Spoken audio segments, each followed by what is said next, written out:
우리는 모두 살아가면서 가끔 피할 수 없는 공고한 순간들을 맞이하게 됩니다.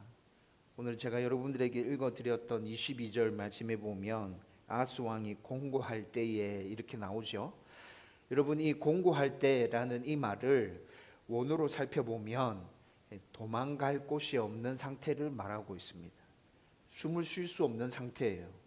그리고 마음과 삶이 짓눌려 있는 상태를 지금 오늘 말씀에서는 공고한 때라고 우리 가운데 말씀해 주고 있습니다. 여러분, 우리도 가끔 이러한 때를 만날 때가 있습니다. 일이 뜻대로 되지 않을 때가 있죠. 사업이 완전히 망할 때 있습니다. 부도 나서 완전히 망했을 때, 또 건강이 한순간에 무너질 때 있습니다. 현대의 의술로 손쓸 수 없는 건강 상태가 돼버렸을 때, 또 관계가 한꺼번에 깨지는 일도 있죠. 회복 불가능한 상태로 관계들이 깨질 때도 있습니다. 여러분, 이런 일들이 우리의 삶 가운데 가끔씩 일어난다는 것이죠. 여러분, 그때 우리도 공고함 가운데 있을 때라는 겁니다. 도망갈 곳도 없고 숨을 쉴 수도 없고 마음과 삶이 짓눌려 있는 상태라는 것이죠. 그때 우리는 자연스럽게 이런 생각을 하게 됩니다. 왜 나에게 이런 일이 일어났을까? 하나님은 왜 나를 이런 지경에까지 몰아넣으시나? 이런 생각들을 자연스럽게 하게 되죠. 그래서 자포자기하는 사람도 생겨나고, 또 어떤 사람들은 거기서 다시 한번 일어서 보기 위해서 아주 자연스럽게 이 공고함의 원인이 무엇인가 찾으려고 엄청나게 발버둥 치는 사람들도 보게 됩니다. 그런데 여러분, 성경은 우리가 이런 공고함을 만났을 때 우리에게 조금 다른 질문을 던지고 있습니다. 성경이 우리에게 던지는 질문은 뭡니까? 공고함 중에 누구를 바라보고 붙들고 있는가? 이것이 성경이 우리 가운데 던지는 질문이라는 것이죠. 공고함의 원인이 아니라 우리의 시선과 우리의 방향이 어디를 향하고 있느냐? 성경은 한결같이 우리에게 이 질문을 계속해서 던지고 있습니다. 공고함의 원인에 집중하는 사람들, 혹은 자포자기해서 그냥 주저앉아 버리는 이 사람들은 자신들이 무너진 이유를 자신들이 선택한 것이 아니라 어쩔 수 없는 상황 때문에 그렇다고 자꾸 말합니다. 상황이 이러니까 내가 어떻게 할 수가 없잖아요. 이 상황에서 도대체 내가 뭘 할 수 있죠? 그래서 고난이 오면 이런 결론을 내려버립니다. 내가 어떻게 할 수 없어서, 상황이 지금 나를 이렇게 몰아넣어서 내가 무너진 것입니다. 그러나 성경은 우리 가운데 그렇게 말씀해 주지 않습니다. 여러분, 성경이 말씀해 주는 것은 아주 분명한데, 공고함이 사람을 무너뜨리는 것이 아니라 공고함 중에 누구를 선택하느냐가 그 사람의 상황과 그 사람의 모든 삶을 결정한다고 우리 가운데 말씀해 주고 있습니다. 여러분, 오늘 본문에서 읽은 이 말씀은 아하스 왕에 관한 말씀입니다. 그런데 아하스 왕이 바로 그런 사람이라는 것이죠. 여러분, 오늘 본문에서 읽진 않았지만 16절에서 21절까지 말씀을 보면 아하스가 좀 전에 설명해 드렸던 대로 공고함에 처해 있습니다. 여러분, 오늘 본문에서 나타나는 이 공고함을 원문으로 살펴보면 제가 어떤 것이라 설명해 드렸습니까? 도망갈 곳이 없고 숨을 쉴 수가 없고 마음과 몸이, 삶이 전체 다 짓눌려 있는 상태가 공고한 상태라고 말씀드렸죠. 그런데 아하스가 지금 이런 상태 가운데 처해 있어요. 그래서 그 결과가 어떻게 나타납니까? 22절 보면 아하스가 공고함에 처했을 때에 더욱 여호와께 범죄하여, 이렇게 말씀합니다. 여러분, 이건 굉장히 충격적인 말씀입니다. 하나님의 백성인 유다의 왕인 아하스가 공고할 때, 심히 어려울 때 하나님을 붙든 것이 아니라 하나님에게서 어떻게 됐다고요? 더 멀어졌어요. 아니, 도대체 유다 왕인 아하스가 어떻게 이렇게 되었던 것이죠? 여러분, 그런데 오늘 이 말씀은 아하스만의 이야기가 아니라 바로 이 시대를 살아가고 있는 저와 여러분들의 이야기라는 것입니다. 그래서 오늘 아하스가 왜 이렇게 되었는지 우리는 그 원인들을 한번 찾아볼 텐데, 여러분 이 말씀 앞에서 우리는 자기 자신을 향해서 이런 질문을 던질 수 있어야 합니다. 우리는 공부할 때 하나님께 나아가고 있는가? 아니면 하나님으로부터 더 멀어지고 있는가? 이 질문에 분명한 답을 찾고 하나님을 더 굳게 붙드는 저와 여러분들이 되기를 주님의 이름으로 축원드립니다. 먼저 오늘 본문을 통해서 첫 번째로 살펴보려고 하는 것은, 공고함은, 우리 가운데 다가오는 공고함은 하나님께 돌아오라는 부르심이며 하나님이 우리에게 주시는 기회라는 것입니다. 여러분 오늘 16절에서 21절 말씀 읽지는 않았는데 16절에서 21절까지 말씀을 잘 살펴보면 이 주제가 분명하게 딱 드러나고 있습니다. 여러분 아하스가 유다를 통치하고 있을 때 에돔으로부터 공격을 당하고 블레셋으로부터 공격을 당합니다. 여러분 지금 아하스 앞에 어떤 왕들이 있었냐면, 아하스 앞에 요아스가 있었고요, 아마샤가 있었고요, 우시아가 있었고, 그 다음에 요담이 있었고, 그 다음에 아하스, 이렇게 이어집니다. 여러분 이 순서를 여러분들이 특별히 기억하지 않아도 됩니다. 그런데 요아스와 아마샤와 우시아는 하나님 앞에서 순종했던 왕들, 선한 왕들에 속하는 사람들입니다.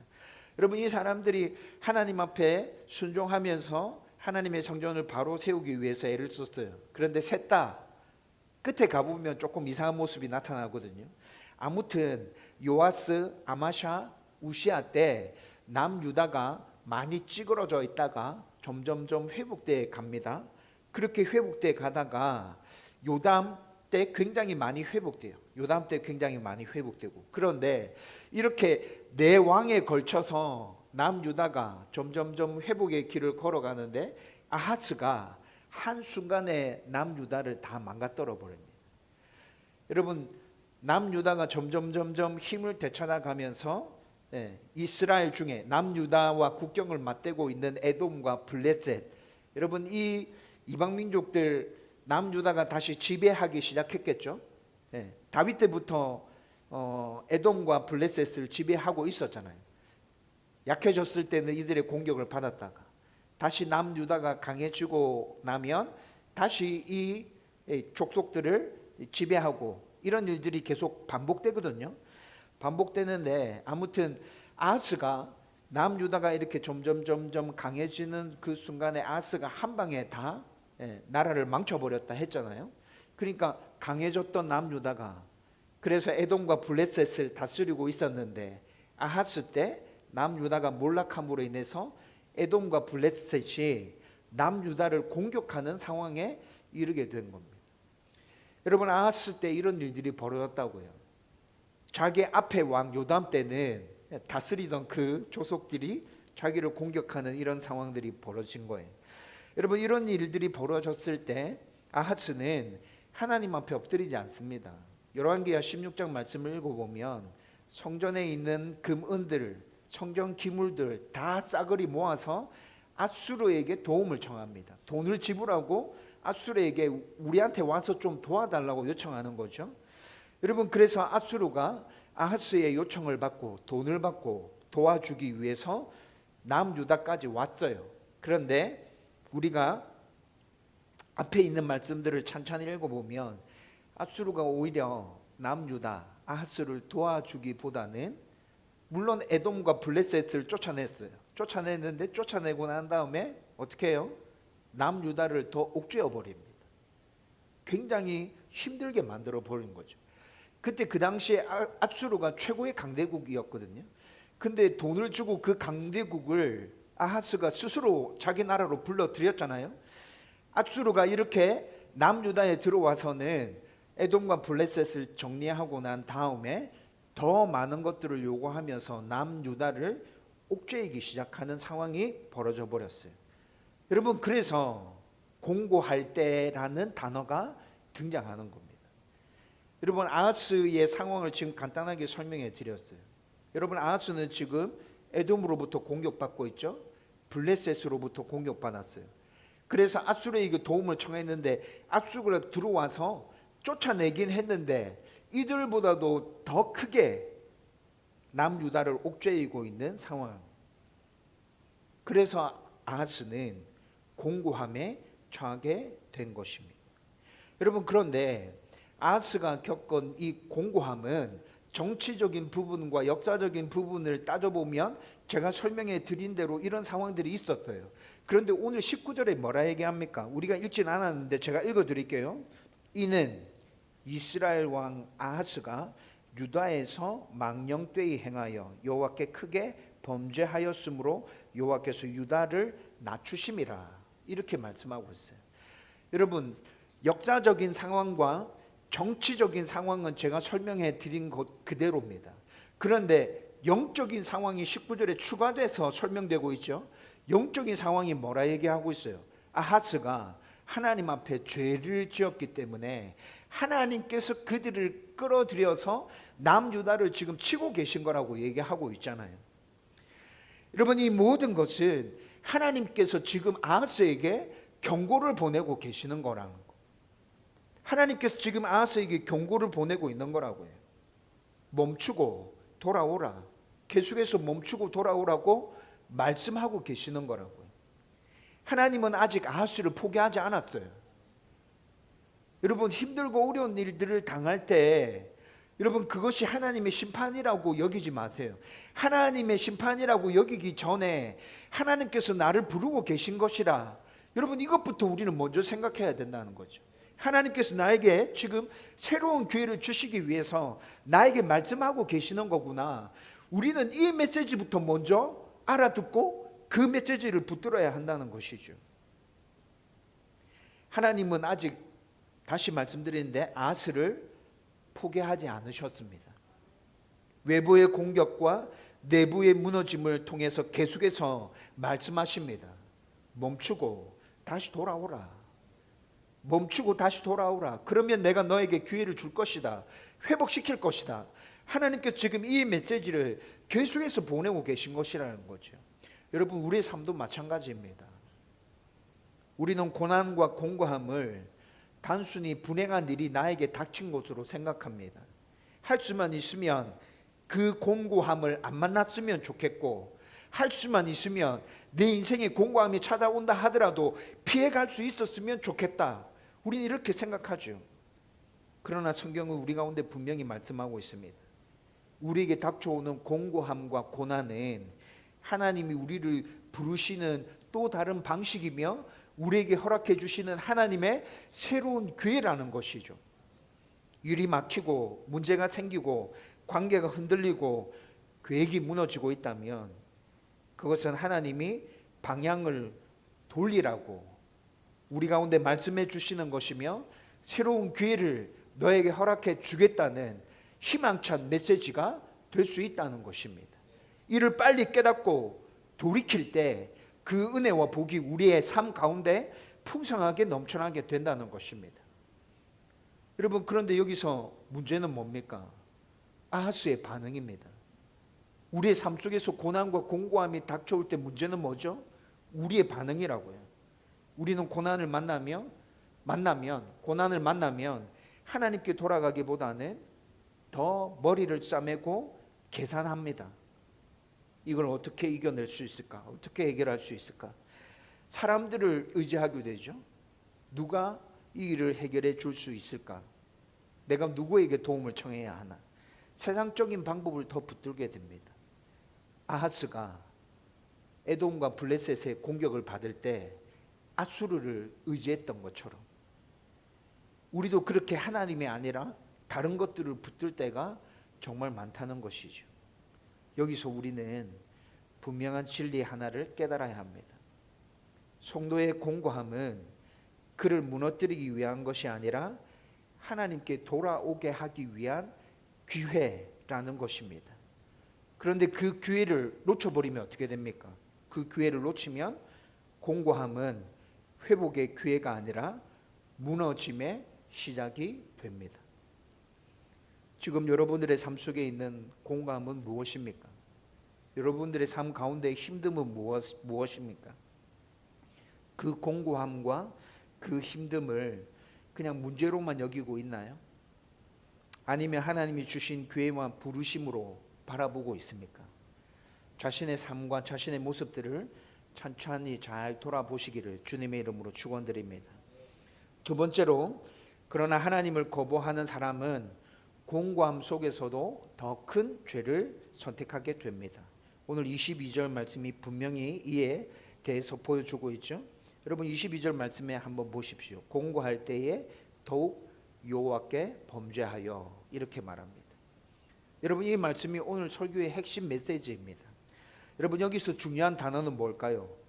22절에서 중요한 단어는 뭘까요? 더욱입니다. 더욱. 아하스는 공고할 때 자신의 잘못된 행동을 멈춘 게 아니라 어떻게 해요? 더욱 죄악 가운데로, 죄악의 수렁 가운데로 빠져들었습니다. 여러분 그런데 여기서 성도인 우리들은 이 말씀을 잘 분별해야 합니다. 여러분 성도들이 생각할 때는 공고함이 나에게 닥쳐오면, 고난이 나에게 닥쳐오면 그 공고함과 고난 때문에 계속 죄의 수렁통으로 빠져든다, 이렇게 생각하는 성도들이 있습니다. 그런데 오늘 말씀은 그것에 대해서 얘기하고 있는 것이 아닙니다. 공고함이 사람을 죄로 끌고 가는 것이 아니라는 말이죠. 아하스에게 이 고난과 공고함이 왜 찾아왔습니까? 영적인 이유에 대해서 19절에 분명히 얘기해 주고 있었죠. 여러분 19절에 제가 하나님께서 주시는 영적인 메시지를 읽어드렸잖아요. 이스라엘 왕 아하스가 유다에서 망령되이 행하여 여호와께 크게 범죄하였으므로 여호와께서 유다를 낮추심이라. 여러분 아하스는 공고함이 시작되기 이전에 이미 죄악의 수렁 가운데 빠져 있었어요. 그래서 하나님께서 돌이키라고 그 공고함을 허락해 주신 거죠. 깨달으라고 기회를 주신 거잖아요. 여러분 그런데 제대로 깨닫지 못하는 거죠. 이를 잘 생각해 보면, 아하스가 행동했던 이런 모습들을 잘 생각해 보면 지금 22절에서 말씀하고 있는 이 상황을 우리는 제대로 분별해낼 수 있습니다. 죄악 가운데 하나님을 거부하는 사람이 공고함 속에서도 계속해서 죄를 범하게 된다는 것입니다. 우리는 고난과 공고함 앞에서 자주 이렇게 말합니다. 너무 힘들어서 이렇게 됐어요. 나는 처음에 아무 문제 없었어요. 너무 힘들어서 이렇게 된 거예요. 상황이 나빠서 어쩔 수 없었어요. 이렇게 변명하면서 얘기한다는 거죠. 그러나 성경은 그렇게 말씀해 주지 않습니다. 상황은 핑계거리가 될 수는 있지만 그것이 우리 행동의 이유가 될 수는 없습니다. 아하스는 충분히 하나님께 돌아갈 수 있는 기회가 있었잖아요. 그런데 그는 하나님께 돌아가지 않았습니다. 더 심하게 죄를 범했죠. 이것이 그의 진짜 문제였다는 것입니다. 지금 우리는 어떤 모습입니까? 고난 중에 있고 공고함이 내 삶 가운데 있습니까? 그 상황 가운데서 우리는 지금 하나님께 나아가고 있나요? 아니면 하나님 없이 내가 어떻게 해결해 보기 위해서 몸부림치고 있습니까? 그래서 점점 더 깊은 수렁으로 빠져 들어가고 있지는 않나요? 혹시 하나님 없이도 살 수 있다고 생각하고 있지는 않는지 우리 자신을 한번 진지하게 돌아볼 필요가 있습니다. 그리고 반드시 기억하십시오. 우리에게 몰려오는 공고함이 우리를 망치는 것이 아닙니다. 우리에게 몰려오는 공고함은 우리가 어떤 사람인지를 드러낼 뿐입니다. 그동안 나의 삶이 어떠했는지를 드러내어서 보여줄 뿐이라는 것이죠. 공고함 중에 나의 진짜 모습을 바로 깨닫고 하나님을 굳게 붙드는 성도는 그분께 더 가까이 나아갈 수 있고, 하나님을 놓고 더 깊이 죄악의 수렁통이로 빠져드는 성도는 거기서부터 무너짐의 시작이 진짜 펼쳐지게 된다는 것입니다. 이 차이가 우리의 삶을 완전히 갈라놓게 되는 것이죠. 저와 여러분들이 이 진리를 잘 붙들 수 있기를 주님의 이름으로 축원드립니다. 마지막 세 번째로, 하나님을 떠난 사람은 결국 완전히 무너져 내리게 됩니다. 23절에서 25절 말씀이 이를 보여주고 있는데요. 여러분 이제 아하스의 끝을 한번 살펴보십시다. 23절 말씀에 보면 이런 공고함 중에 아하스가 어떻게 반응합니까? 23절 말씀 보면 아람 왕들의 신들이 그들을 도왔으니 나도 그들에게 제사하면 그들이 나를 도우리라, 이렇게 말씀하고 있죠. 아하스는 공고함 중에 우상을 더 붙듭니다. 하나님이 죄악 중에 있는 그를 아수르를 통해서 지금 치셨잖아요. 그렇죠? 돌이키라는 메시지였죠. 기회를 주시기 위한 하나님의 방법이잖아요. 그런데 우상이 아수르를 도왔기 때문에 유다가 이렇게 어려움을 당한다. 여러분 아하스는 지금 그 상황을 이렇게 이해하고 있다고요. 완전히 뒤집어서 해석하고 있죠. 어떻게 이렇게 해석할 수 있는지 진짜 의아하기까지 합니다. 여러분 하나님께서 선택한 선민이라고 자부심을 가지고 있는 사람들이잖아요. 근데 하나님에 대해서는 조금도 개입할 수 있는 여지를 주지 않고 그냥 자기 마음대로 이렇게 해석해 버리는 거예요. 그리고는 어떻게 하고 있죠? 우상 숭배에 더 깊이 빠져들고 있습니다. 24절 가보면 더 가관입니다. 24절 가보면 어떻게 하고 있죠? 성전 기물들을 부수고 성전 문을 닫아버립니다. 여러분 아하스가 지금 이 행동을 왜 하고 있는 거예요?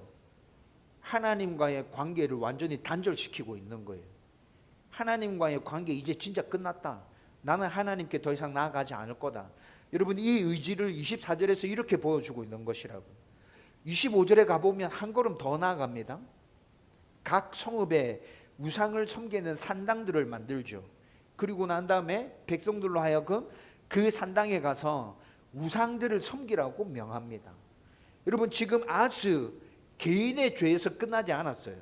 아하스 한 사람의 타락이 온 나라 전체를 망쳐버렸습니다. 지금이라도 하나님께 돌이키면 되는데 아하스라는 이 한 사람이 그 기회를 완전 발로 뻥 차서 날려버렸죠. 모든 걸 다 망쳐버렸습니다. 여러분 죄는 사람을 이렇게까지 어리석게 만듭니다. 그리고 하나님을 떠난 사람은 절대 자기의 죄 범함을 멈추지 않고 더 깊은 죄악의 수렁텅이로 계속해서 빠져들게 된다는 것이죠. 여러분 이것이 죄의 무서움입니다. 그래서 우리는 반드시 기억해야 하죠.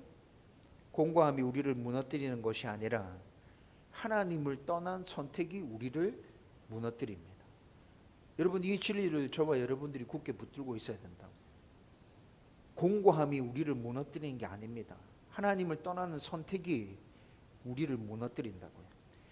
사탄은 공고함을 이용해서 성도가 하나님을 떠나도록 만듭니다. 지금 우리의 삶을 한번 잘 살펴보십시오. 고난과 공고함을 잘못 해석하고 있지는 않습니까? 하나님보다 그 공고함 중에서 다른 걸 붙들기 위해서 애쓰고 있지는 않습니까?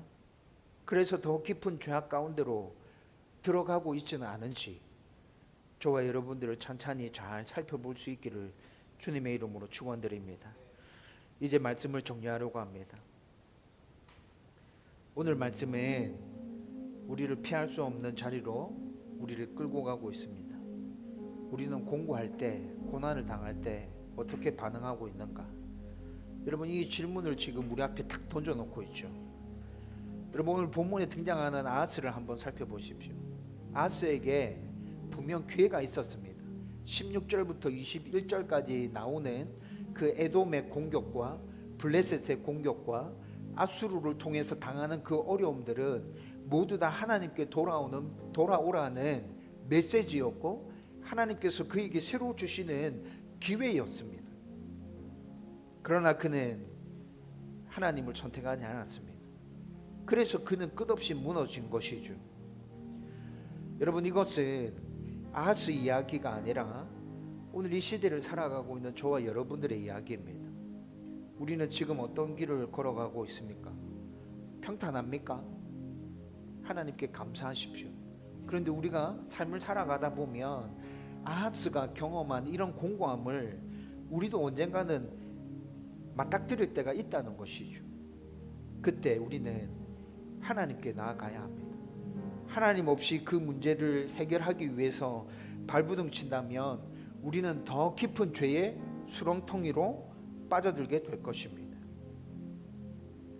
하나님을 붙들지 않는 사람은 반드시 무너지고 망합니다. 공고함 속에서 하나님을 놓는 순간 무너짐은 그때부터 본격적으로 시작된다는 것을 우리는 반드시 꼭 기억해야 합니다. 그러나 하나님은 그 공고함 속에서도 하나님께 다시 돌아오는 자들을 절대 외면하지 않으십니다. 그래서 오늘 우리는 결단해야 된다는 거예요. 공고할 때 하나님께로 다시 가겠습니다. 다른 것이 아니라 하나님을 붙들겠습니다. 힘들수록 더 하나님을 의지하겠습니다. 이 고백이 저와 여러분들의 삶 가운데서 넘쳐나기를 주님의 이름으로 축원드립니다. 기억하십시오. 공고함은 우리를 무너뜨리지 않습니다. 하나님을 붙들지 않는 선택이 우리를 무너뜨립니다. 이 진리를 꼭 기억하고 찬양하며 하나님께 나아가도록 하겠습니다.